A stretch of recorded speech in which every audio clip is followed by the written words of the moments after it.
nagpatalo sa kanya para sa akin, binawasan ko siya ng score doon sa round 2 kasi sa tingin ko hindi na siya element ng battle rap. Yo, what's up guys? This is Hip Hop Mentality.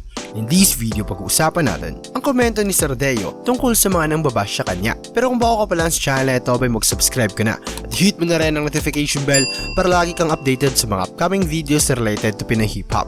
Huwag mo na rin kalimutang bisitahin ang official Facebook page ng Hip Hop Mentality. Kamusta? Gusto mo bang kumita ng pera habang nag-i-enjoy? Mag-download na ng PisoWin, ang gaming app na nagbibigay sa iyo ng pagkakataong manalo ng totoong pera. Sa PisoWin, pwede ka maglaro ng iba't ibang games tulad ng Mines, Plinko, Dice, Keno at marami pang iba. At ang pinakamaganda, pwede ka kumita ng pera habang naglalaro. At ang kagandahan nito ay madali lang mag-cash in at mag-cash out ng iyong mga napanalunan sa pamamagitan ng GCash. I-click lang ang link o gamitin ang promo code na nakalagay sa comment section. Ilagay ang iyong phone number at email address at meron ka ng PisoWin account. Kaya ano pang hinihintay mo? Mag-download na ng PisoWin ngayon at simulan ng manalo ng totoong pera. Nang inirelease ng Flip Top Battle ang laban ni Husky at Sir Deo kung saan umanin ng mga negatibong kritisismo mula sa mga hip-hop enthusiasts dahil ayon sa kanila ay di na raw saklaw ng mga elemento ng battle rap ang round 2 ni Sir Deo. Nilinaw ito sa judging ni Flick G kung saan ayon sa kanya ay di raw umano appropriate ang ginawa ni Sir Deo sa Flip Top. Okay lang siguro sa ibang platform o sa ibang battle rap league.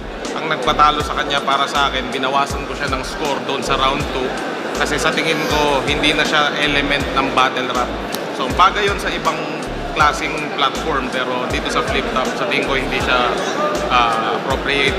Pero nagsalita na si Sir Deo tungkol sa mga nang babash sa kanya. At sa video na ito, pinanghawakan niya talaga ang kanyang estilo at wala siyang pake sa mga nang babash sa kanya. Panoorin ang kaunting video na ito mula sa official YouTube channel ni Sir Deo.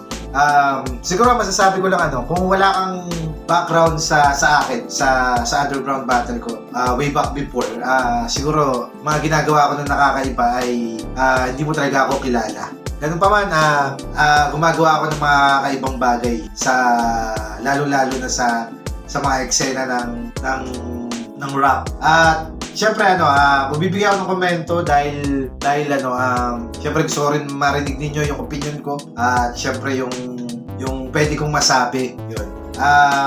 Ganun talaga sa social media.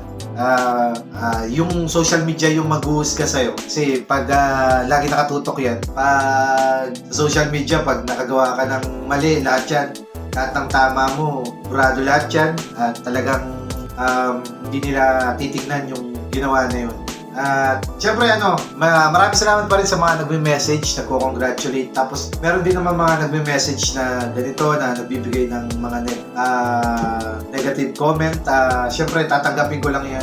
Ikaw, anong opinion mo sa usaping ito? I-comment na lang sa comment section para natin mapag-usapan dahil gusto ko rin malaman na inyong mga opinion. At yun, mababa na lang sa mga paparty na hip-hop content related to Pinoy Hip Hop. At syempre, huwag kalimutan mag-subscribe. Peace!